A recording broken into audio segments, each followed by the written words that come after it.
If you told me that I would travel the world, I would have said no. If you told me that I would speak to hundreds of thousands of people about South Africa, about my life, I would have told you no. That wasn't in my script. 1980 is the year my father passed away. He was shot in front of me, and it was probably the catalyst that put me on a particular journey. It was a feeling of being empty, a feeling of fear, of loneliness, a feeling of desperation, of wanting him to come and rescue me from the situation I found myself in at that time.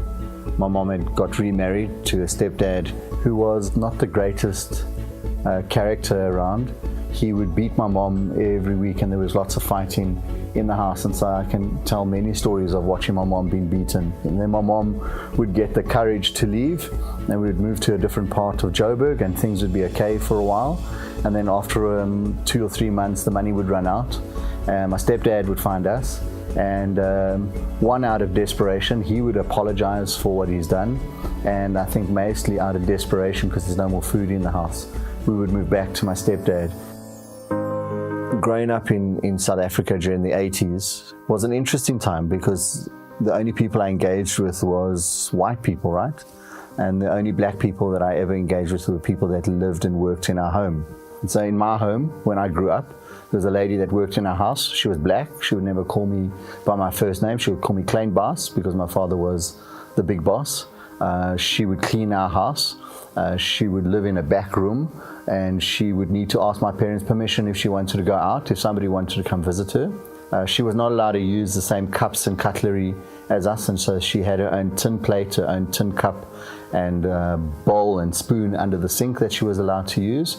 And then any black African man I've ever engaged with as a young person was the boy, the guy that worked in our garden. I never knew his name, and it wasn't important for me to know his name. The only thing I needed to do was to give the boy his sandwiches when he worked in our garden. And so the first time I engaged with a black person my own age was in 1995. I found a lot of my stereotypes being challenged around education. There were no more stones to throw, and I had to make a commitment, and that was when I made the commitment that I would build bridges where my family once built walls.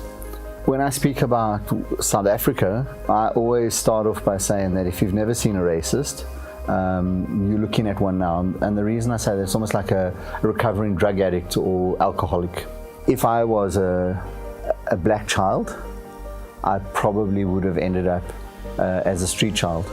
But the fact that I was white, I had an education system, I had a health system, I had a social system that looked after me and made sure that I was going to be successful because I was white.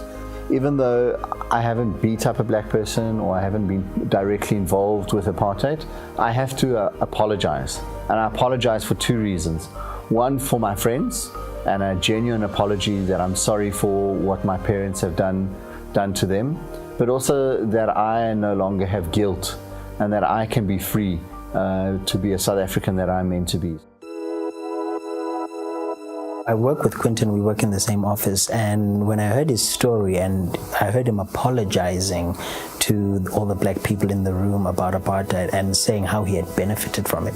And if you hear his story, you realize he wasn't as privileged growing up, but he still acknowledges that despite the hardships, it could have been worse if I was black. And I think it's always great when people acknowledge the fact that you had a sort of preferential treatment because of your color of skin, and that while we may never want to really talk about it or acknowledge it, the fact is being black at times does come with certain challenges which other people may never really quite understand. And I'm glad at least, some people do get it, that yes, because of my color of skin, I was treated better. Because of my color of skin, I still get treated better. Just someone who acknowledges that, at least that in the back of their head, they acknowledge the fact that maybe certain people aren't where they should be, not because that they're not able to, but because they just don't have the benefit of skin color. Once you understand that you have privilege, there's something that you need to do to overcome that. The more I engage with it, it's not so much apology, but an understanding of solidarity and how do we stand together and understand the pain that people have and create the space for people to have different views to yours create the space for people to be angry and not be fearful of their anger, but to say that their anger is legitimate.